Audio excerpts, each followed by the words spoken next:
Бүгінгі тақырып оңтүстік Американың жер бедері мен пайдалы қазбалары деп аталады. Енді бұл оңтүстік Американың жер бедері мен пайдалы қазбаларына тоқталатын болсақ, оңтүстік Америка жер бедерінің сипаты жөнінен айқын екі бөлікке ажыратылады. Батыс бөлігін бойлай созылып, ежелгі инктер мысты таулар деп атаған анды таулар орналасқан. Мына неден көріп тұрсыздар, иә? Суреттен көріп тұрсыздар. Батыс бөлігін мысты тау деп аталған анды тау алып жатса, шығысқа қарай бөліктерде жазықтар басым. Яғни анды тауынан шығысына қарай жазықтар басым екен. Яғни оңтүстік Американың жер бедері осылайша шарт түрде екіге бөлуге болады. Жалпы жазықтар гондваналық ежелгі платформада жатыр. Есте сақтаймыз, оңтүстік Америка кезінде Гондвана деп аталатын ежелгі материктің құрамында болған екен. Естеріңізде болса, Евразия бұл Лавразия деп аталатын ежелгі материктің құрамында болса, негізінен оңтүстік Америка Гондвана деп аталатын ежелгі платформаның құрамында болған екен. Мынау платформалық бөлік ұзақ уақытқа созылған даму барысында бірнеше көтерілулерге ұшырап, кей бөліктер керісінше қатты майысқан, майысып төмен түскен жерлер қалың теңіздік және континенттік шөгінді жыныстар жиналу нәтижесінде тегіс жазықтықтарға айналған. Ондай жазықтықтарға жер шарындағы аса ірі ойпаттардың бірі Амазонка ойпаты жатады екен. Яғни мына Гондвана платформасының майысып төмен түсу нәтижесінде және шөгінді жыныстармен жабылуының нәтижесінде пайда болған жазық осы Амазонка ойпаты болып табылады. Есте сақтаймыз, Амазонка ойпаты ірі ойпаттардың бірі әлемдегі. Одан кейін Ла-Плата деп аталатын ойпат. Мына неден картадан көріп тұрсыздар, Ла-Плата ойпаты. Мынау космостан жоғарыдан түсірілген түрі. Ла-Плата жазығы және Оренока жазығы. Оренока жазығы сол оңтүстік Америка материгінің, қарап отырсаңыз, солтүстігінде орналасқан екен. Мына картадағы көрінісі. Шамамен түрі осындай. Оренока жазығы. Енді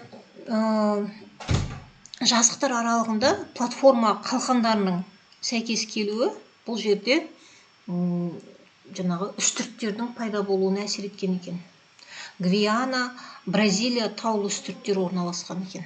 Мынау алдарыңызда Гвиана, мына көрсетіп тұр картадан. Гвиана таулы үстірті және Бразилия деп аталатын таулы үстірт бар. Шамамен осы жерлерде. Қазір картадан тағы анықтап көрсетеміз. Бразилия таулы үстірті орналасқан екен. Есте сақтаймыз, Гвиана және Бразилия таулы үстірттері. Кейінгі көтерілулер нәтижесінде жарылыстар арқылы жердің ішкі қойнауынан балқыған жыныстар жер бетіне жайылып, лавалық жамылғыларды қалыптастырған. Гвиана таулы үстіртінің орталық бөлігінің Бразилия таулы үстіртінің оңтүстік шығыс бөлігінің биік болу себебі осында екен. Енді жер қыртысының терең жарылыстар арқылы таулы үстірттер жеке-жеке бөліктерге бөлінген. Олар өзен аңғарлармен қатты тілімделіп, үгілу мен мүжілуге ұшыраған. Осындай жер бедері мынау оңтүстік Америка материгінің оңтүстігіндегі Патагония үстіртіне де тән екен. Мына оңтүстік Американың оңтүстігіндегі Патагония үстірті. Несін жоғарыдан түсірілген суретін қарасаңыз, шында да өте қатты тілімденген. Мына суреттен әсіресе жақсы көрініп тұр. Өте қатты тілімденген екен. Есте сақтаймыз, оңтүстік Американың оңтүстігінде өте қатты тілімденген Патагония үстірті орналасқан екен. Келесі, мынау оңтүстік Америка платформасының Анд қатпары белдеуімен жалғасқан бөлігінде Анд тауларына қарай биіктейтін ішкі жазықтықтар орналасқан. Ішкі жазықтарды есте сақтаймыз. Гран Чако жазығы, Маморе жазығы және Пантанал жазығы. Гранд Чако, яғни Анд тауларына қарай жақын орналасқан біртіндеп биіктейтін ішкі жазықтар. Гранд Чако, Маморе және Пантанал. Пантанал жазығы. Енді неден жалпы картадан қайталап жіберейік. Мына Оренока жазығы көріп тұрсыздар. Солтүстігінде орналасқан. Гвиана таулы үстірті, стрелкамен көрсетіп тұр. Ол да елдің солтүстігінде орналасқан.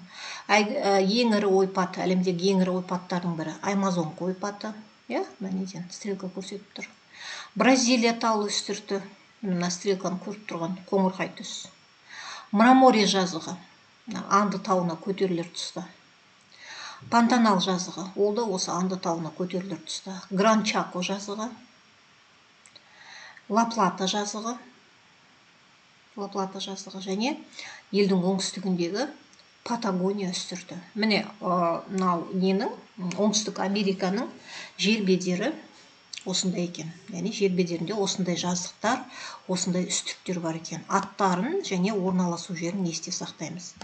Енді оңтүстік Америкадағы ең күрделі жер бедері ол әрине Анды тау жүйесі. Анды тауы жалпы әлемдегі ең ұзын тау деп өткен тақырыпта айтқан болатынбыз. Тау жүйесі бір-бірінен бірде алшақтап, бірде тиісіп, тау түйіндерін құрайтын бірнеше жоталар тізбегінен тұрады екен.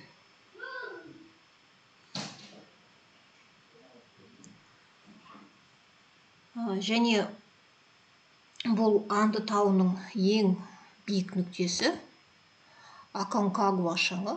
Аконкагуа шыңы. Бұл шыңның биіктігі 6960 мм. Тау шыңдар сүйір болып келеді, олардың басын мәңгі қар мен мұздықтар алып жатыр. Енді осы Анд тауларының орталық бөлігінде тауаралық үстірттер там болады. Оларды жергілікті халық Пуна деп атайды. Есте сақтаймыз. Яғни тауаралық үстірттер Пуна деп аталады екен. Жергілікті халық оларды Пуна деп атайды. Үстірттердің бетін қиыршық тастар мен қорымдар басқан, тұзды батпақтар.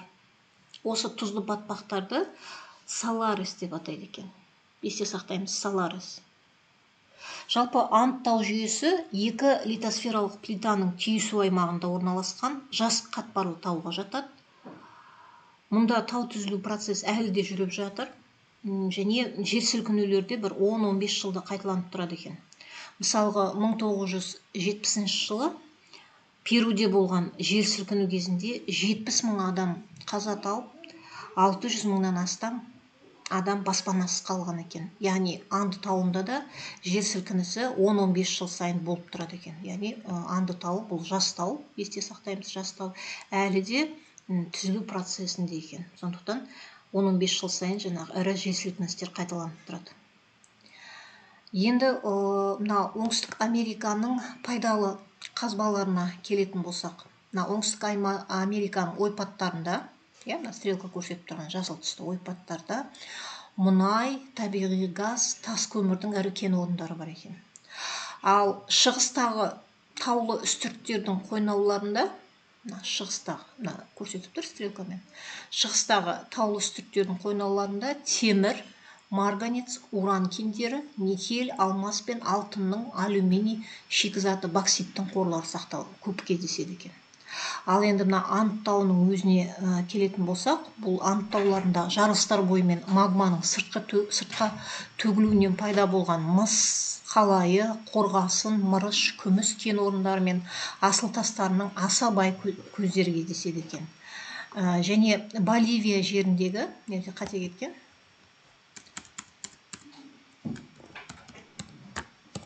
Боливия жеріндегі әйгілі қалайы белдеуі солтүстіктен оңтүстікке 940 километрге созылып жатыр екен. Қалайы білесіздер, қола алу үшін қолданылатын негізгі шикізат. Мыс пен қалайыны қосып, олово дейді орысша. Осы олованы қазақша қалайы деп аударған екен. Осы мыс пен қалайыны қосып, біле білсеңіздер, жаңағы бронза, яғни қоланы алады екен. Міне осы қалайының 900 километрге созылған белдеу орналасқан екен. Міне оңтүстік Американың пайдалы қазбалар туралы ақпарат осы. Өкінішке орай ұзақ жылдар бойы европалық елдердің үлкен жаңағы жыртқыштықпен тонау нәтижесінде біраз пайдалы қазбалар басқа елдерге алып кетілген, әсіресе Европаға алып кетілген. Қазіргі таңда бұнда өз тәуелсіздігін алған мемлекеттер бұл ел байлығын өз мүдделеріне, өз мұқтаждықтарына пайдалануда. Оңтүстік Американың жер бедері мен пайдалы қазбалар туралы қысқаша ақпарат осы.